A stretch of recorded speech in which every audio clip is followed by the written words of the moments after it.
The King's Queen by Zero Zaking Zen. Chapter 11 and 12. Levi's point of view. The Queen has changed so much.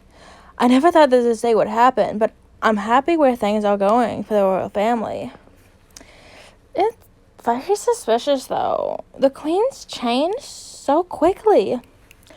I heard that John said it might be the works of witchcraft. Besides, I overheard the maids gossiping while they did their chores. It made me wonder back to the problem at hand. Everyone kept saying that I'm a horrible human being. And every decent move I made in the past few days never fails to surprise them. Last time, I offered to help one of the kitchen staff with carrying the ingredients, and they froze like a deer in the forest when I came into view. And the maid I spoke to last time looked at me like I had grown 2 heads when I praised her after she cleaned our room. Not only that, Aaron and Raphael acted differently towards me before. I couldn't help but wonder what exactly happened to me that made me give everyone a cold treatment. On second thought, I recalled the time when Aaron found me in his room. He mentioned that my room was not mine. It could have been that I had a separate room before and never really slept together with the king like a normal mated couple.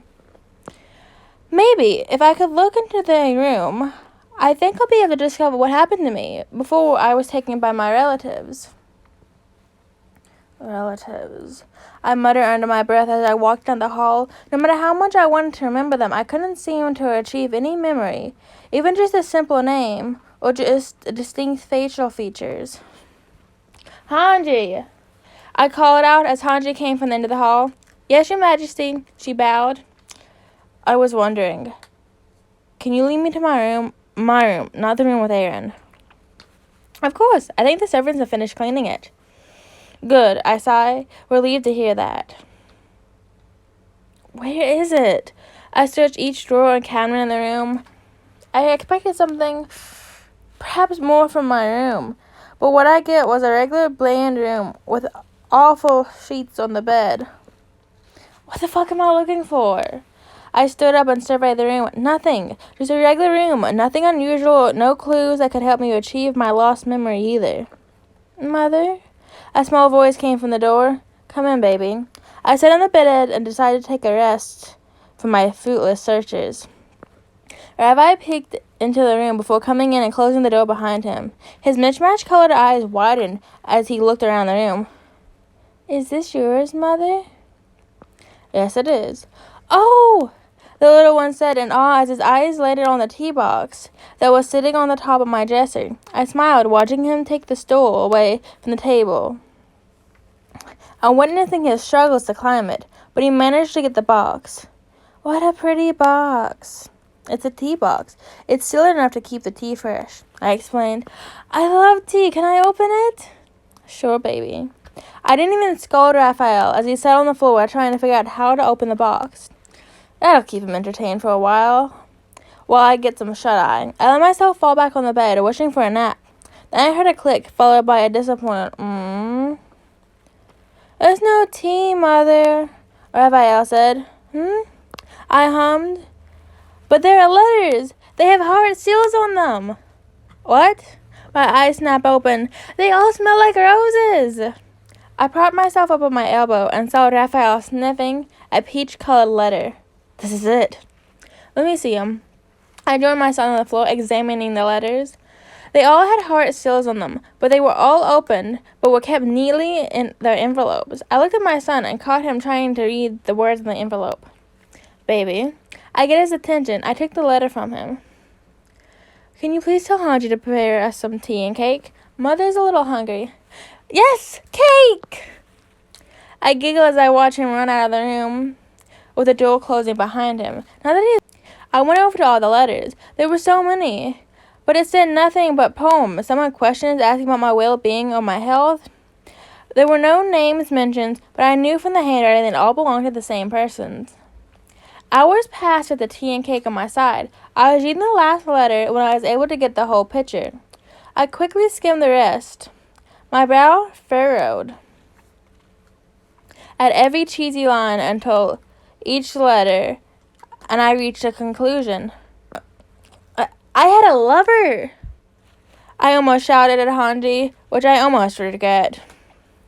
I turned to see Raphael, only to find him still fast asleep on the bed. The boy got tired of reading and took a nap. I didn't know. Hange shrugged. You were so secretive before, my queen. Well, aren't you going to help me? I shouted. Why can't you just tell me the whole story? What story?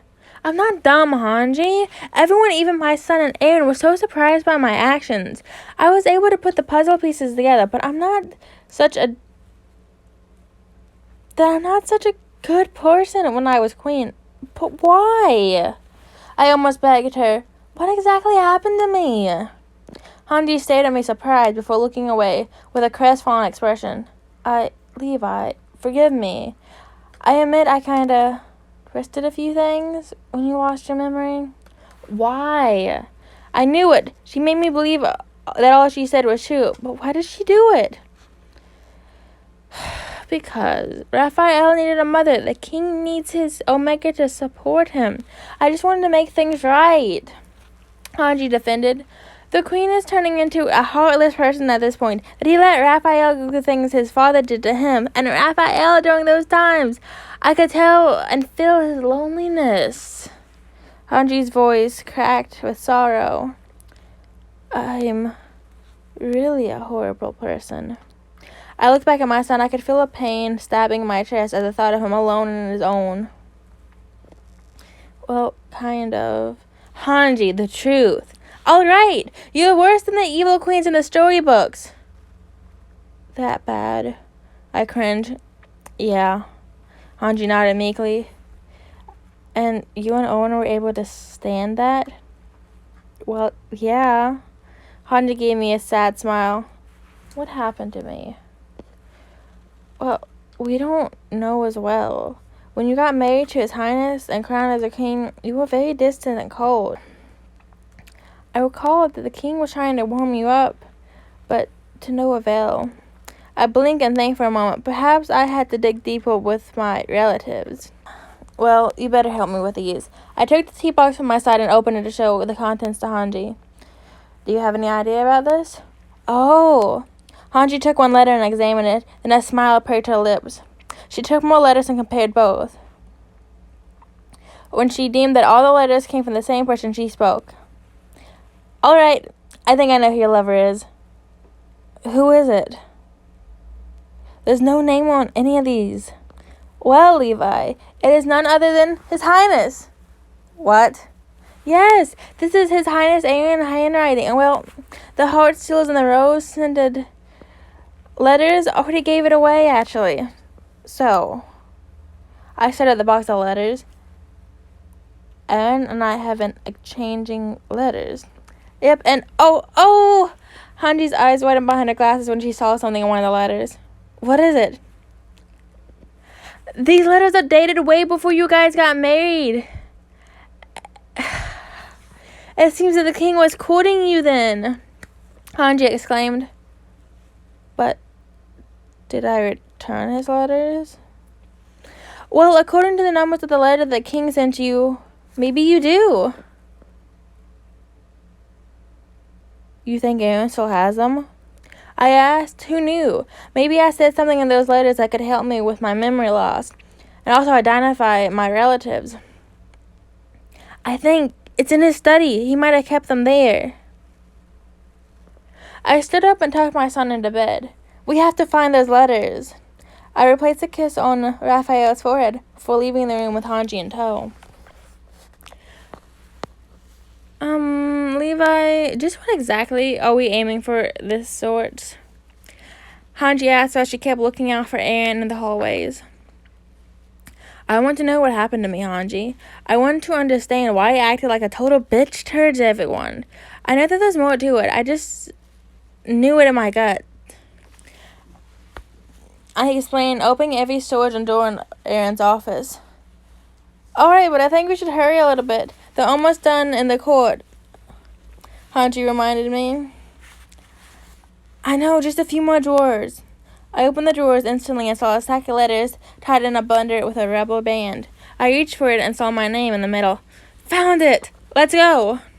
Without a word, we quickly fixed the place before returning to my room, where we found Raphael still fast asleep. Oh wait, time to read. I read the first letter and instantly knew something was going on with my relatives. This is not my handwriting. I cursed as I opened other letters, examining one of them. Really? Hange scooted over to me with curiosity. They were all signed with my name, and contains were all snappy poems and love and devotion, which clearly doesn't sound like me at all. What is this? I cursed in frustration. This confused me more than I should be. I noted the address, and they were all the same. I guess I should pay a visit to my dear relatives. Chapter 12, Levi's point of view. Are you sure about this, Levi?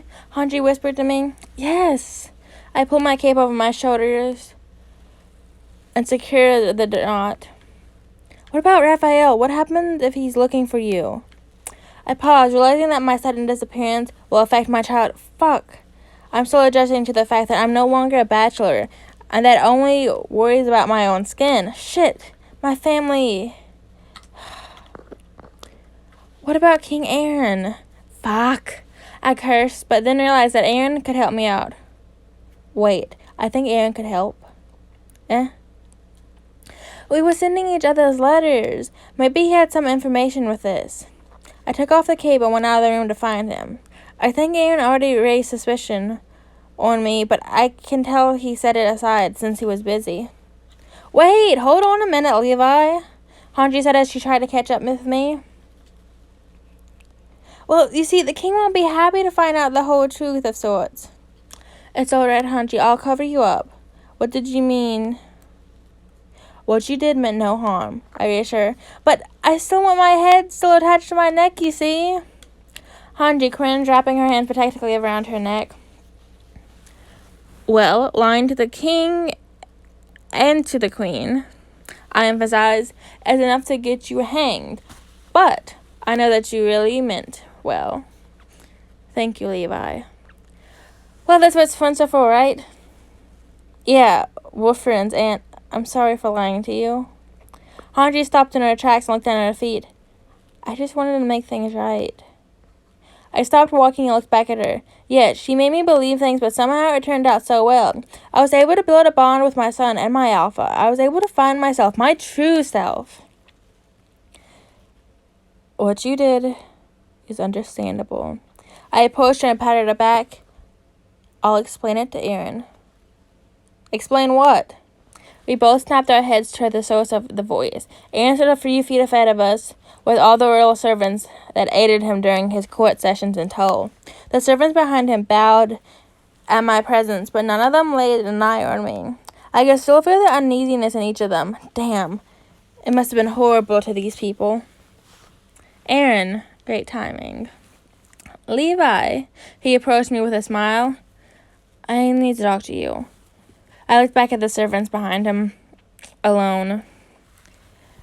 Aaron turned towards them and waved off the servants to leave us alone, as well as Hange. What is it? I think we should go to our rooms first. I suggest. I didn't know what to start rumors around the castle. Those servants just didn't know how to shut up from what I have absorbed. All right. We reached our room and Aaron sat in the seat that was near the window. He basically slumped on the chair with fingers massaging his temples. The cold must have been stressful today. I almost wanted to postpone our talk, but I knew that if I didn't tell him the truth now, it would only backfire. I joined him, sitting in the chair that was facing him. I suppose you've noticed the changes within me? Aaron stared at me. His awkward green eyes bored into my show. I cleared my throat and took a deep breath before continuing. Here goes nothing. I told him everything. How I lost my memory when we were attacked in the mountains, the main reason why our trip home cost more weeks, the reason why I acted as such was because Hange made me believe, and how I felt myself again and cut my hair, and all of those. I said, including the last memories, remembering was I was still alive with my friends in the underground. Aaron listened intensely. I didn't say a word until I finished explaining. He was silent for a good minute or two, but then he spoke. That makes sense. I hope you forgive Hange. She means well. That she does. I noticed a sudden change, of course, and planned on confronting Hange. Once again, Aaron was silent, then continued. Then what now? I want to know why I was cool and cold to everyone. I want to understand and hope you can help me. One thing I know is that you didn't want to do anything with me or even your son. I almost cowered over when Aaron glared at me with the pent-up hatred. I figured. Perhaps you know why? I'm not sure. You didn't fancy talking that much then. I figured that you didn't want to marry me. I bit my bottom lip. I felt like I was being stabbed with venom by Aaron's words. I just discovered that we sent letters to each other. That is true. Imagine my disappointment. I could feel the pain in my heart at Aaron's sharp tone. It wasn't me, I defended. What? Aaron stared at me with wide eyes and confusion. I snuck into your office to figure things out. I thought I could, but when I saw the letters, the handwriting, it wasn't mine. But it was signed with my name, and I'm sorry. I snuck into your office. I wanted to understand. I breathed out, falling back into my chair. Our room was filled with an eerie silence until Aaron's voice cut it through. That makes sense. I understand why you're mean to me. All was a lie. I looked like a fool. Aaron chuckled darkly. I looked like a fool. Aaron chuckled darkly. I cringed. I couldn't afford to look at him. I couldn't tell from the letters.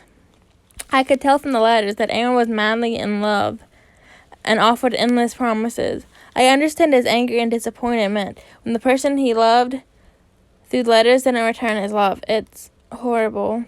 I gasped when I felt strong fingers digging in my shoulder and pinned me to the chair. You, Hange, and everyone played me, Aaron boomed at me. All those times I fell for your sweet, hollow words. Aaron, I'm sorry. Aaron laughed at me and went back to his chair. So what's next, Levi? Your family sent you to kill me? I don't know, I shouted at him. I don't even know them. I couldn't receive a single memory of them. I'm as angry as you are, Aaron. So you better help me out and dig up what's cooking with these fucking relatives. The silence came back again. Aaron didn't utter a single word, but I could tell that he was slowly digesting our talk and possibly understanding what was going on. His body slumped and relaxed while his eyes looked at me without a trace of anger in them.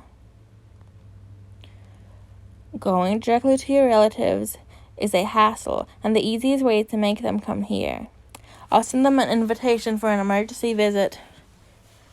You think they'll do, I guess. I sighed, finally feeling relaxed without all the tension in the air. And I'll ask the servants to clean your room. You're dismissed. Wait, what? I gasped at him. After I gave it thought, I understand that you might have felt uncomfortable with all this. You just woke up and discovered that you were bonded and had a child. I realized that it was a hard adjustment for you because of what Hange made you believe. Now that I have gassed the situation, you are free to go, and you're not forced to sleep here. You're kicking me out? I felt my heart leap out of my chest. Did Aaron just reject me? I'm only being polite. Well, my room is pretty fucking bland, and I kind of like this room. I turned and surveyed the room and hearing the calm mixing of our scents. I prefer to stay here. All right. Silence once again, but this time it's awkward instead of tension. Aaron cleaned his throat. So, he started. I watched him struggle for a moment, smiling when I saw my shy Aaron was back. Maybe it was the tension or the stress or the fact that the shy king Aaron's cute, but who knows? The important thing was that Aaron understood my situation, and it helped me go through it, especially. I practically threw myself in his lap and wrapped my arms around his neck. Levi, you don't have to do this. I understand now. Aaron awkwardly tried to loosen my arms around him. No, you don't. You don't understand how long I've wanted to continue where we left off. But Levi, Aaron grabbed my hands. You've been through a lot. I know, but I got over it pretty quickly. I really don't mind being bonded to you. Actually, this is kind of nice. I don't have to worry about my heat anymore, and you're really nice too. I whispered the last part, but I could tell that Aaron heard it loud and clear and blushed, or my face probably gave it away. Now, hurry before Raphael interrupts us again. End of chapter 12.